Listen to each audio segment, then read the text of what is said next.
Ace Podcast. What's up, everybody? Officially for the first time, but as always, thank you so much for joining us for another episode of Irrational Fears. I am your co-host, Anthony Luciano, and we're actually going to jump right into Nosleep Team's Round 4 winners. I used to work night security at a zoo, and hopefully find out together what scares you. Damn dirty apes. Ronnie cursed into the radio.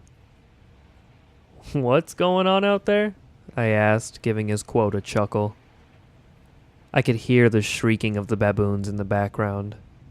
The storm came down worse than the pretty weather girl said on the television earlier that night. In fact, it was the complete opposite. The wind gusts blew through the zoo accompanied by torrents of cold, thick rain. She said it was supposed to become a drizzle in the next couple hours, yet it was intensifying. They're really agitated tonight. I don't know what the fuck is going on with them. Ronnie answered back. Must be the storm. It's probably going to get worse before it gets better. Animals have a sixth sense about them, you know? They know when the shit is about to hit the fan. I said back to him and lowered the radio volume. Oh, come on! You know that's some pseudoscience bullshit. Ronnie shouted back as I expected he would. It was easy getting under his skin when it came to stuff like that. He had no tolerance for bullshit, and that's part of the reason why we got along so well. We had plenty of time to get to know each other while working the day shift and often walking around the zoo shooting the shit while telling the visitors not to feed the animals and occasionally dealing with an obnoxious or drunken patron. Everything changed the first day after the first incident at the zoo. Several animals were found eviscerated in their enclosures, and some were missing altogether. Security was ramped up in response, forcing us to man the night shift until the police could figure out what had happened. Neither of us minded being reassigned since our pay was slightly increased, and we wouldn't be dealing with the nasty heat in the daytime. Best of all, there weren't any visitors in the zoo. I'm kidding, buddy. Relax, I said, adding fuel to the fire. Fuck you, Al! Ronnie shouted and cut out. I walked underneath the awning near a row of snack stands staying out of the rain. I felt bad for Ronnie since there was nothing on his side of the zoo besides restrooms that would offer shelter from the rain. Hey, Ron, why don't you hide out in the bathroom for a while until this shit blows over? Give him a good cleaning while you're at it, I suggested. Shut up, Ronnie replied in a whisper. Oh, come on, I'm just trying to help, I replied back, laughing that I'd gotten under his skin again. No, seriously. Be quiet a sec. Ronnie commanded in a serious tone. In the time we'd worked together, I'd never heard Ronnie be serious about anything. I waited for what felt like hours for him to radio back. I was about to squeeze the call button when the crackle of radio static startled me. Get the fuck over here now! Ronnie shouted frantically. What is it? I answered back. Seriously, man, whatever you're doing, just drop it and get the fuck over here. Now! You gotta see this. Ronnie's voice wavered in the static of the radio.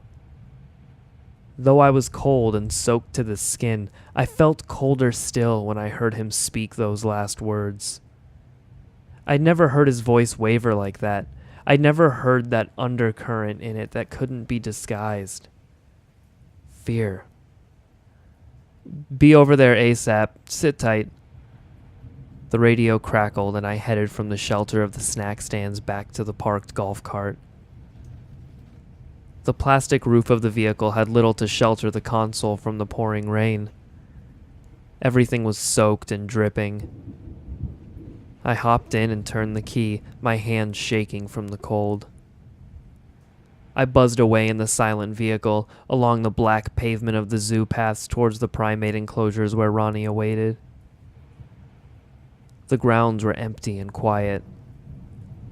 Much too quiet. Why in God's name did we have to work on a night like tonight? Why couldn't we just stay in the office until this shit blew over?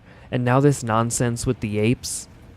The thoughts buzzed in my head, and more I began to weigh how much I actually needed this job. When I arrived at the baboon enclosure, Ronnie stood by the edge of the cage, his plastic poncho flapping in the wind behind him like some kind of comic book superhero. I slammed the brakes hard and brought it to a dead stop behind him, but he didn't turn around. The shrieking of the primates was frenzied, high-pitched and perpetual, and set my teeth on edge. They couldn't have been too happy about being stuck out in this god-awful weather, but I got the feeling from what my partner had said, it was something more than that. I hopped from the seat of the cart and lightning flashed in the sky, followed by a boom of thunder, low, loud, and close. The baboons' shrieking intensified, and I felt like I was walking into that scene from 2001. I expected to see a giant black obelisk rising from the center of their cage. I came up beside my coworker. Ronnie, what the hell's going on, man? What's gotten into them? He still didn't turn his head.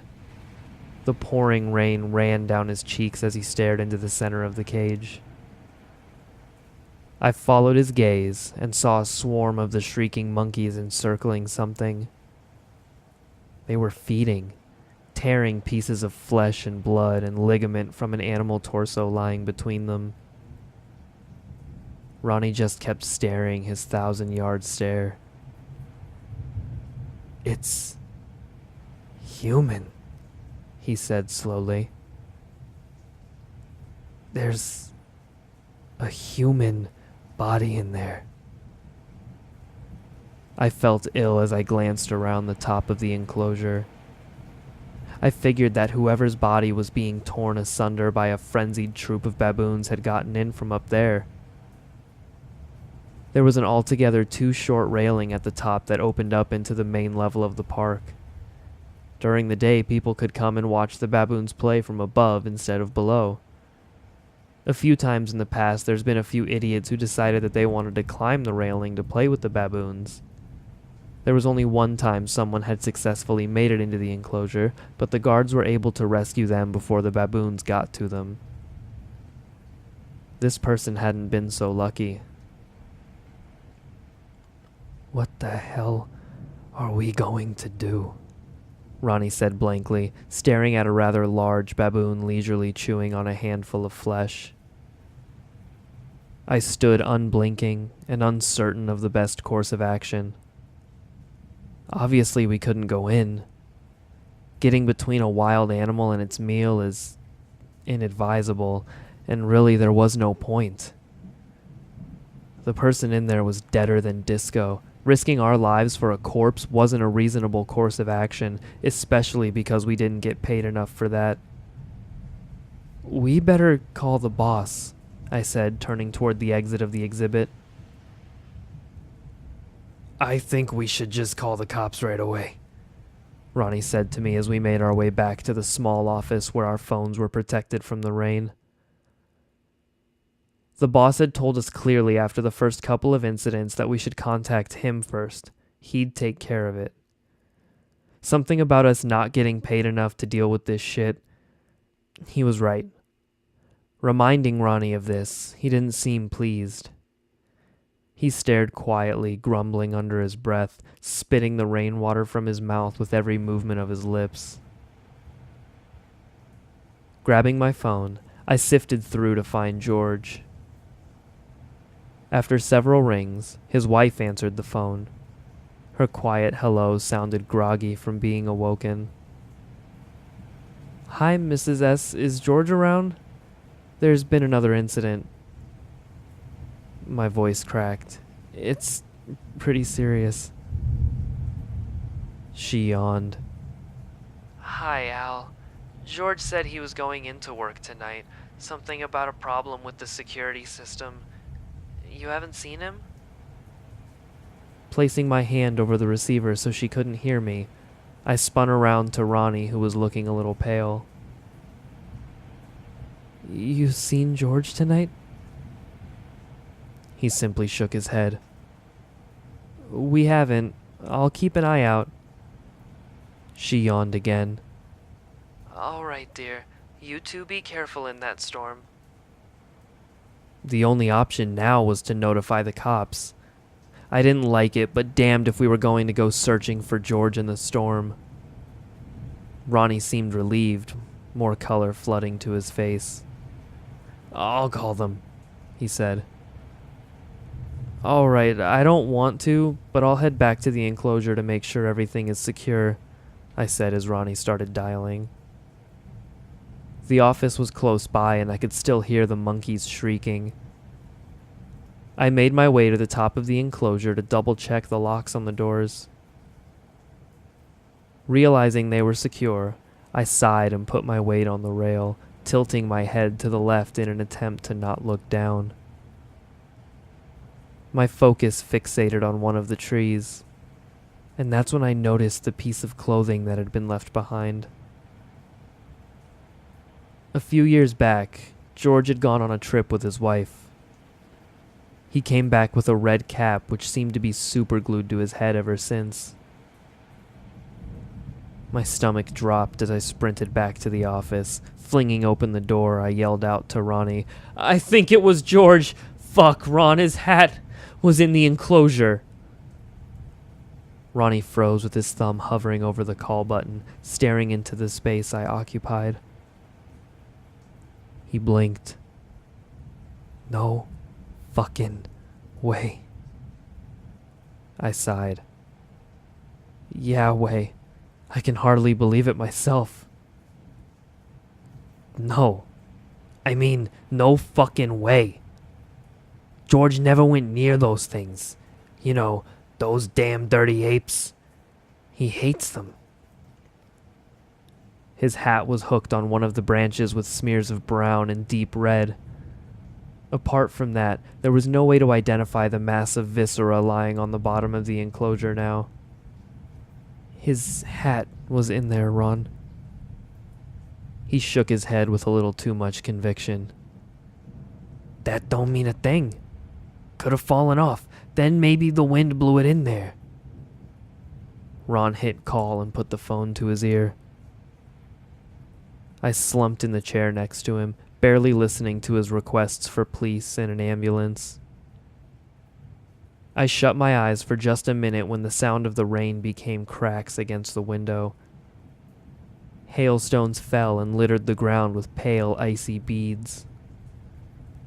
By the time Ron explained for the third time that we were on 5th and 8th, not 6th and 7th, the hailstones were as big as golf balls and slammed against the window, threatening to come straight through.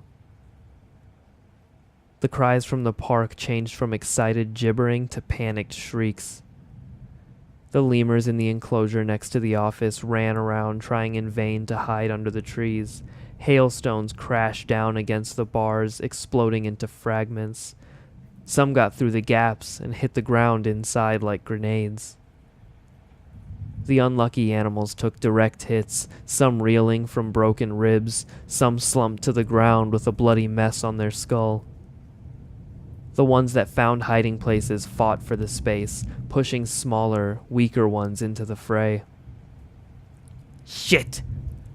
Ron hung up. I could barely hear them on the line. The dispatcher didn't hear a word of what I said. This storm is seriously fucking with us. I think we're in here for the night, Ron. As the words came out of my mouth, there was a crash above us. It thudded heavily like it would break through the roof. The office shook with the impact. Then there was another one, and another afterward. Ron and I both jumped out of our seats and stared up at the ceiling, expecting it to come crashing down on us at any moment. Those pieces of hail must be the size of freaking basketballs to make that noise, I said to Ron as we both went to the office door and into the administrative area. As we approached the window for a look outside, there were several more crashes on the roof. Neither of us said a word at what we saw when we looked out the window. Dozens of animal corpses littered the pavement outside the office as far as we could see. We couldn't tell what any of them were. Each corpse was a tangled mess of flesh and viscera, broken bones ripped through skin and fur. They looked just like George's body in the baboon enclosure. Ron put his head down and puked. I was too in shock to do anything else but stare ahead and watch as animals continued to fall from the sky. It's fucking raining all creatures, great and small, of God's green earth. Ron looked up at me, his face pale, and wiped the vomit from the edge of his mouth with his hand. He stared at me incredulously. The pounding on the roof continued above us, a continual thump, thump, thump. I stared out the window and watched the rain of animal corpses hitting the pavement. Body after body rained from the sky with the hail, giant fleshy sacks of muscle and blood and grizzled guts exploding against the hard, wet surface of the zoo asphalt and splattered everywhere. "I'm worried the roof is gonna come in," Ronnie said. His eyes were wild. "This is some end times shit we're dealing with right now, man. His proclamations were cut short by a sound coming from outside. It was a vicious, bone-rattling, monstrous squawk that was deeper and louder than any boom of thunder I'd ever heard. "What the fuck was that?" I said. "We need to get out of here." "No!" Ronnie yelled. "What the fuck's got into you, man? It's fucking raining animals outside!" I didn't care. I ran for the door and burst into the cold insanity that was the storm. It was a wasteland of carnage, animal bodies strewn everywhere, and the unrelenting hail and wind pounded me. Then I heard it again. That animal sound, that scream, shaking me to the core and making a chill run up my spine. "Al!" Ronnie yelled from behind and tackled me. We fell to the tarmac, and I looked just in time to see a giant hulking gorilla drop like a stone and explode into a puddle of gore right where we had been standing. "Holy shit!" I yelled over the thump, thump, thump of bodies hitting the pavement everywhere around us. "Thanks, man." Ronnie was frozen above me, staring up into the sky. "Ronnie?" I choked out, trying to remain calm. "Ronnie, we have to get back inside." Ronnie still had his eyes glued to the sky. He was whimpering prayers to whatever deity he worshipped. "Ronnie, damn it!" I stood up and grabbed his arm and began yanking him towards the building. "We need to get back inside, now!" I heard the creature getting closer, the wings shaking the air, warning that death was only a few yards away. I could feel the beating of the wings and the shifting of the air. It squawked again, and I dropped Ronnie's arm to cover my ears. I looked at Ronnie again. He'd finally come around and was standing. The squawk seemed to shake him loose from his paralysis. I took that chance to bolt for the door. "Hurry up!" I shouted to Ronnie while he was still making his way back into the building. He slipped on the gore that covered the ground, almost falling over, but regained his balance as he bolted towards the door. A flash of lightning lit up the sky, and then there was the crash of thunder a moment later. Ronnie's eyes widened into pure terror. Another powerful squawk ripped across the air, making my eardrums feel as if they were going to burst. Whatever it was that he saw gave him a second wind, and he quickly made it back inside. I slammed the door shut behind him and twisted the lock into place. The door started to shake a second later, as if a group of people were hitting it with hammers. The sound of wood splintering ran out through the office, and an ear-piercing squawk filled my soul with fear. I had no time to think as the window next to the door shattered and something flew into the administrative room. The impact must have dazed it as it fluttered around on the ground trying to regain its composure.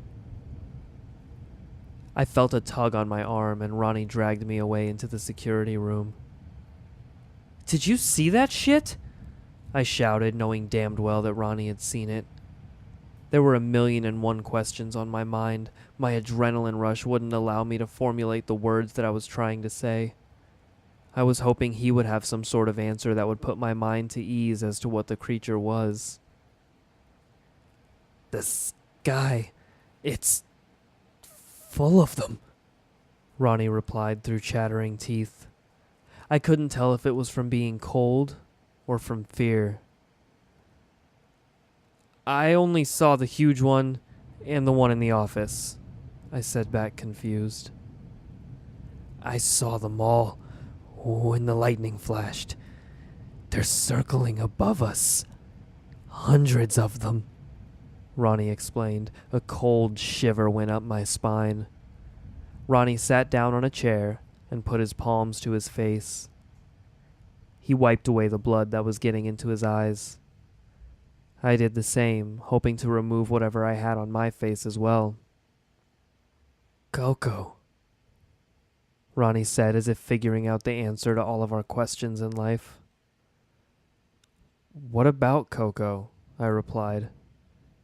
"Dude, that was Coco splattered in front of us on the pavement," Ronnie answered with wide eyes, nodding his head in a daze.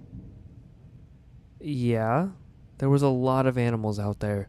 The whole fucking zoo is splattered outside," I replied, still not understanding where he was going with it. "Coco is a 300-pound gorilla," Ronnie said, looking at me like I was an idiot. "I really don't know how that fun fact helps us right now," I said, feeling irritated. "Whatever the fuck it was that dropped him from the sky has to be the size of a goddamn bus to have done that," Ronnie shouted at me while tossing the chair to the side and pacing around the room. He opened the desk drawers and ransacked them until he found a can of mace and tossed it at me. "So what do we do now?" I asked, hoping to calm him down. "We barricade the door, hunker down, and hope to God that they don't break through," Ronnie replied while turning over the desk and pushing it against the door. I started to search the room for something else to add to our makeshift barrier and found nothing. We took our chairs and placed them against the door too. We both sat there listening to the thump, thump, thump, and muffled squawks between the rumbles of thunder. "Al, wake up," Ronnie said, shaking me out of my slumber. I didn't realize that I had fallen asleep. Between the sound of thunder and squawks, I didn't think I'd ever get to sleep, but my exhaustion must have won out at some point in the night. "What's going on?" I asked, wiping the sleep away from my eyes. The whites of Ronnie's eyes were bloodshot, and there were bags under them.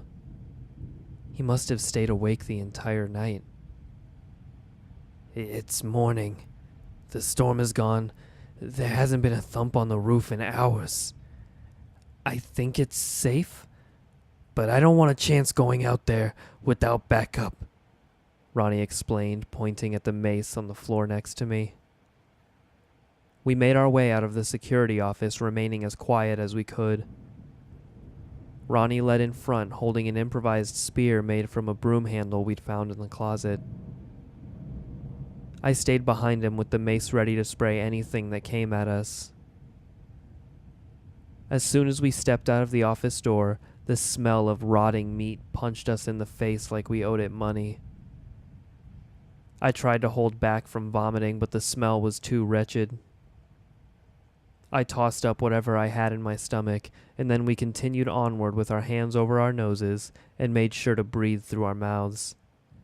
It didn't make it any better. As we exited the hallway and entered the administrative office, we were met with the sound of squawking birds. That almost sent me running back into the security office, but Ronnie held my arm and told me to listen. They were nothing like the squawking we heard the night before. We tiptoed to the shattered window, crunching over the broken glass, alerting the birds to our presence.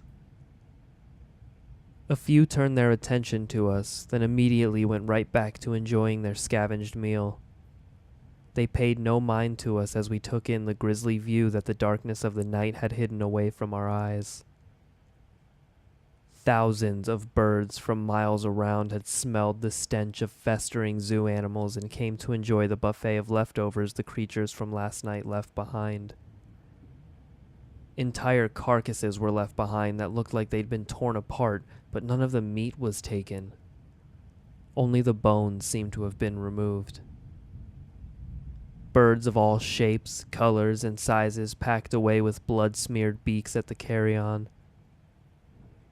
Before leaving the safety of the office, we searched the skies for any signs of the creatures from last night. Aside from a few birds circling above, there was nothing threatening. We made our way out to the parking lot carefully to avoid slipping on the gore that coated the ground. Once I got my phone on the charger, I called for the police and told the dispatcher about what happened. I couldn't believe my ears when they told me that they would get to us in an hour or two. The storm had wrought havoc across the state, causing traffic accidents and bringing down power lines, making travel very difficult. All officers on duty were busy.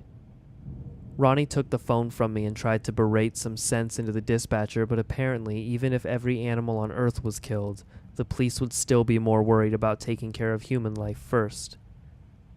Looking back on it now, I can see their reasoning, but after spending the night in a security office worrying about being lifted into the air and then dropped to my death by some monster, there was no reason left in the world. We waited an hour before an officer showed up at the zoo. As he stepped out of his car, he placed his hand over his nose and coughed at the smell in the air. It was beginning to warm up, too. The smell would get worse as the day went on. The officer asked us what happened, and we had no choice but to tell him the truth. He didn't believe us until we offered him a tour of the newly renovated zoo. Once he finished puking, he called for backup.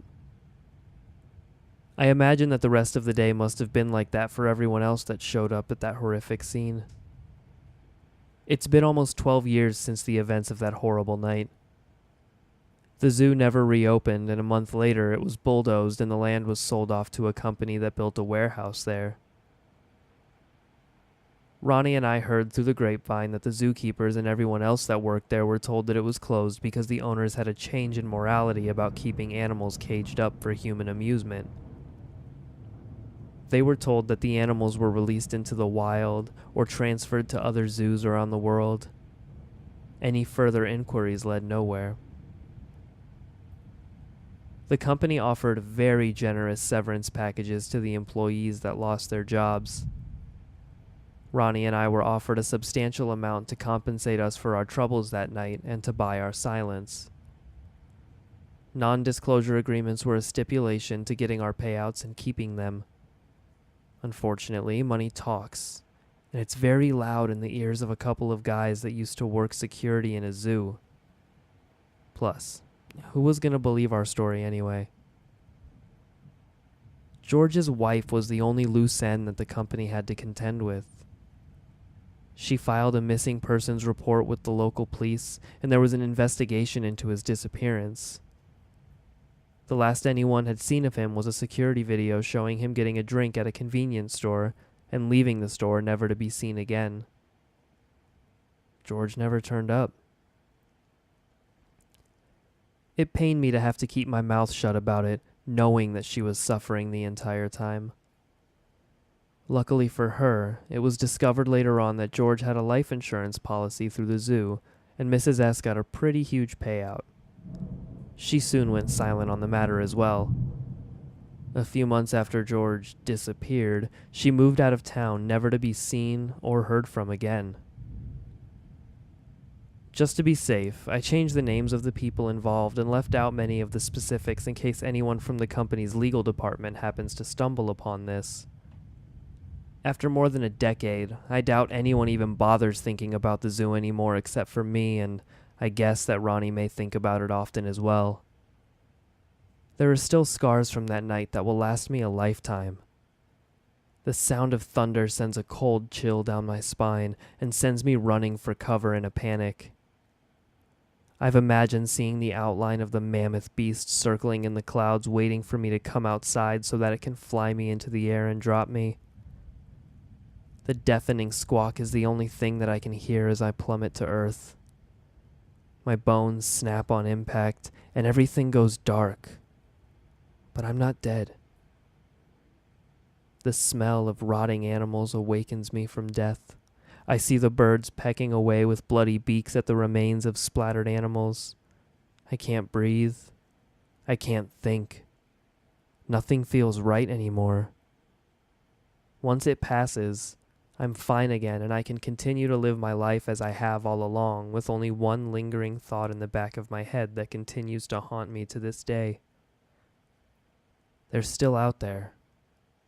One day, those creatures will be hungry again.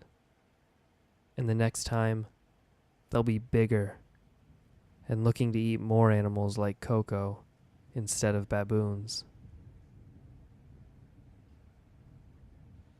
Once again, and as always, thank you so much for joining us for another episode of Irrational Fears. I have been your co-host and narrator for Nosleep Team's Round 4 winners. I used to work night security at a zoo, Anthony Luciano. And if you aren't already and you're enjoying what you're hearing and what you're seeing, you can go down and click the like and subscribe buttons, or also check out some other recommendations we have for you down there. There's a bunch of links down in the description to find out more about the authors that work together to create this story, Nosleep Teams in general, and things like that. And as always, I will see you next time so that we can find out together what scares you.